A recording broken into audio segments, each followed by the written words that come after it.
Moi je suis Jean-Baptiste Sintès, je suis cofondateur de Théâtricité, je suis comédien, mais aussi consultant parce que ça vient de ma double formation. J'ai fait une formation d'acteur au cours Florent et aussi une formation de sciences politiques à Sciences Po Grenoble. Donc, ce qui me permet à la fois d'analyser l'environnement et de proposer des solutions de théâtre et de les déployer sur le terrain.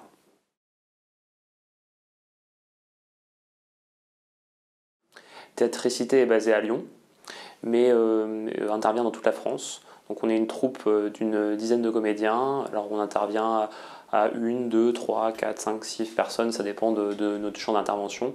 Et on peut vraiment intervenir sur tout le territoire français, même international, puisque ça nous arrive aussi d'intervenir en Suisse, en Belgique ou ailleurs en Europe. Pas encore en Afrique et aux États-Unis, mais peut-être un jour.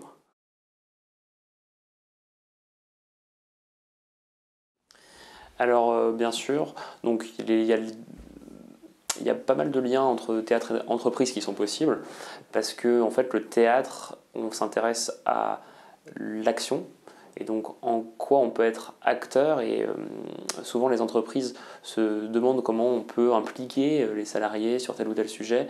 Nous avec le théâtre, on va voir justement comment on va pouvoir, avec soit un texte qu'on va apporter, soit en créant un texte, une situation sur mesure avec les problématiques des salariés, de la direction, un texte théâtre qui va pouvoir répondre à des interrogations, mais aussi surtout poser des questions, créer du débat autour d'une problématique.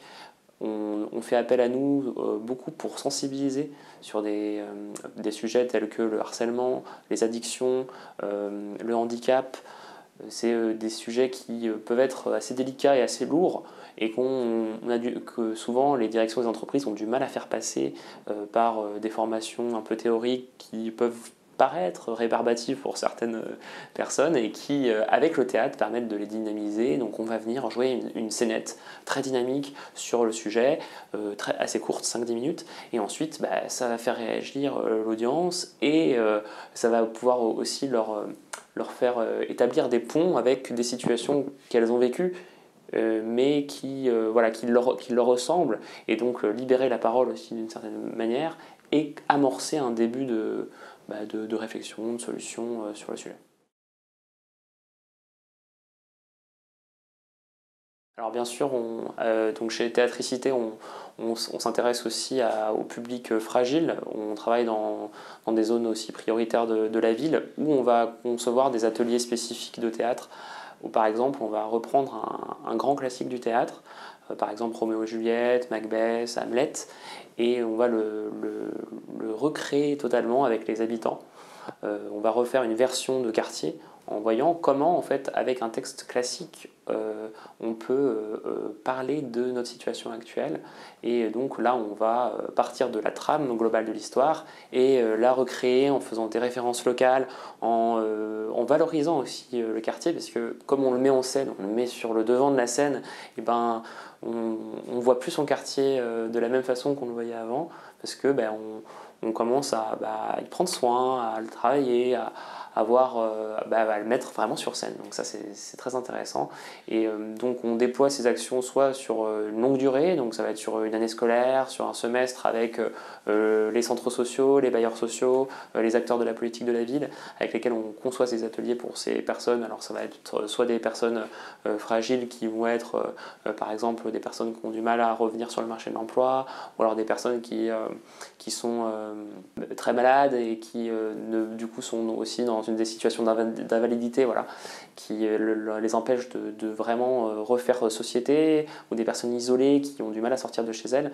Là, en fait, le théâtre va leur permettre de recréer du sens, du lien, de se dire je fais aussi une action, pas que pour moi, je fais une action pour les autres, pour aussi beaucoup enfin, c'est aussi une histoire d'amitié, hein. Il y a beaucoup d'amitié qui se crée grâce à ces ateliers de théâtre, et en faisant cette troupe sur ces territoires qui peuvent être un peu fragiles et dévalorisés parfois à tort, parce qu'en fait on se rend compte dans le travail de création, moi je me rends compte que les territoires ont des richesses qui sont pas forcément mises en avant parce que déjà on ne les connaît pas tous forcément, et aussi parce que on les oublie et on a tendance à retenir le négatif alors qu'il y a tellement de positif qui peut justement être mis sur le devant de la scène, et c'est nous ce qu'on essaye de faire à travers notre action et à travers ces classiques qu'on revisite avec l'esprit de quartier.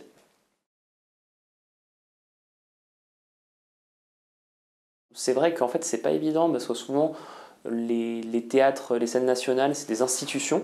Donc c'est comme leur nom l'indique, c'est des choses qui sont aussi ancrées depuis des années, qui ont du mal à bouger. Et donc nous on essaye d'aller là où ils vont pas, c'est-à-dire de se déplacer, d'aller sur des lieux qui ne sont pas dédiés au théâtre.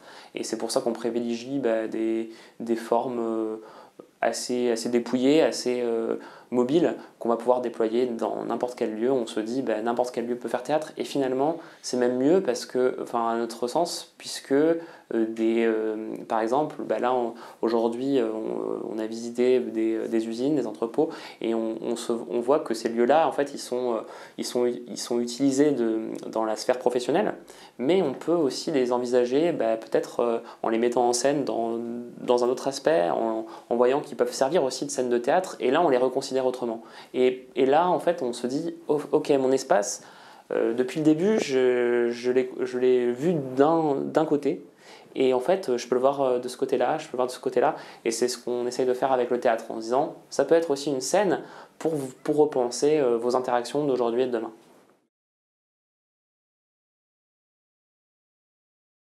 Notre action sur les textes classiques dans les quartiers, elle se fait vraiment, et ça c'est je pense la clé de la réussite en co-construction avec les publics avec lesquels on intervient. C'est-à-dire qu'on ne vient pas avec le texte original de Shakespeare en leur disant allez, bonne chance.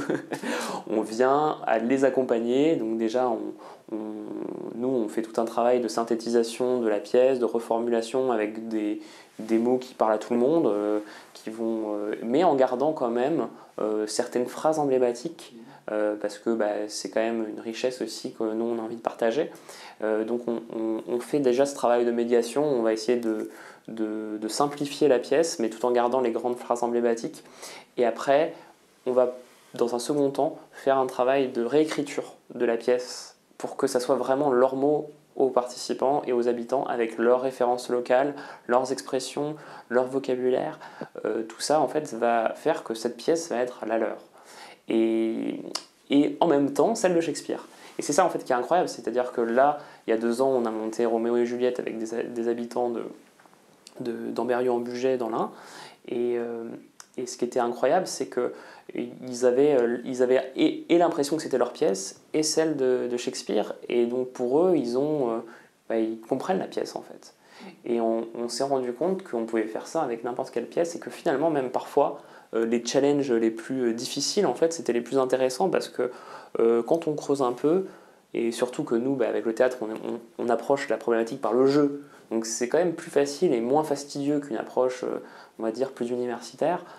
Ça leur permet d'approcher peut-être des textes qu'ils n'auraient jamais pensé pouvoir approcher un jour, alors que, en fait, quand on revient sur les enjeux principaux des grands textes de littérature et de théâtre, ça peut parler à n'importe qui. Le pouvoir, les relations amoureuses, le rapport aux autres et à l'environnement, la violence, c'est des choses qui nous concernent tous en fait. Mais c'est vrai que le théâtre a été, je pense, pour une bonne partie du public, considéré comme élitiste. Et c'est ça qu'on essaye nous aussi de déconstruire. Et c'est pour ça que j'insiste sur le fait que le théâtre doit sortir du théâtre et aller se jouer partout, dans les entreprises, sur les territoires, là où les gens ne savent peut-être même pas que c'est du théâtre. Et après, ça fait son chemin. Et je pense que c'est un des points clés où on peut vraiment recréer une connexion entre public, théâtre et territoire.